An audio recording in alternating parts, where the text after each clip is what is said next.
5 million customers across 40 countries. That's what Naspers-backed cryptocurrency exchange Luno has.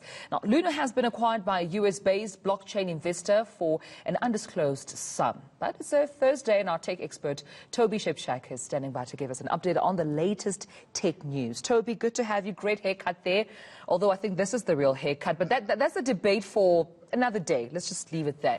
Let's come to the business of the day, however. I mean, local IT company here, Mustek, has seen a 9.4% increase in revenue in the year ended 30th June 2020. I mean, this is part of 3 months of the reporting period, including the COVID-19 lockdown. Indeed, and they're an impressive local company, Mustek, and they're probably not known by many people, except people who might have bought their Mercer brand, MECER. They're a really great South African business, and they've been doing really well for years and years. And I was just heartened to see, Dumela, that they've had a really good year despite the problems they've had through lockdown. And they're the kind of business that South African big enterprises should be supporting. Support local. Local is lekker. And they're a great business. They have their own brands. They import lots of other brands. And to have the kind of year that they've had in the recession that technically South Africa's been in is really good. And especially with 3 months of that being in COVID, their Chief Technology Officer, Dimitri Tsaperis, is the person I call when I don't understand technology, and I've been calling him for 15 years. So he is probably the smartest CTO in South Africa.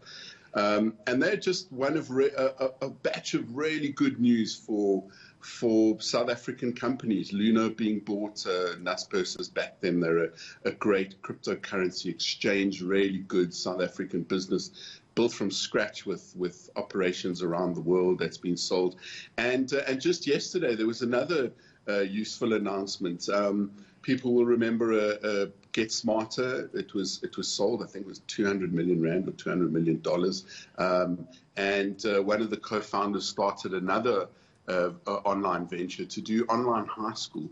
I think it's called Valenteur Institute, and they got a $7 million investment from one of the investors in Coursera, which of course is the big online education initiative run by a lot of big US universities, Harvard, Stanford, and the like. So a lot of good news for South African businesses, and I think it's the kind of good news we need to hear, that even though we've had the kind of economic pressures of the Zuma years and a creeping recession plus COVID, we've got 3 really good success stories of South African businesses doing well. So well done to Mustek, Luno, and the Valenteur Institute, and of course.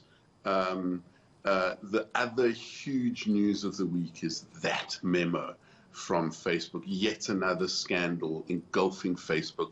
This time a data engineer whose job it was to look after or to track fake accounts wrote a 6,600-word memo that BuzzFeed got hold of. And it really lays bare just how brittle and porous Facebook's response to fake news is, and in a way, just how big the problem is. She was saying she was kind of like one of her colleagues called a dictator of the West, the Wild West, she called it, that she was individually responsible for dealing with presidents of countries or whole national scandals that affected countries with no oversight whatsoever. And basically being the control mechanism for this massive. Toby, unfortunately, I have to cut our conversation short right there. Toby Shepshak, unfortunately, I have to do this to you, colleague. But we do understand that the casket of Advocate George Bezos has just entered the procession. We just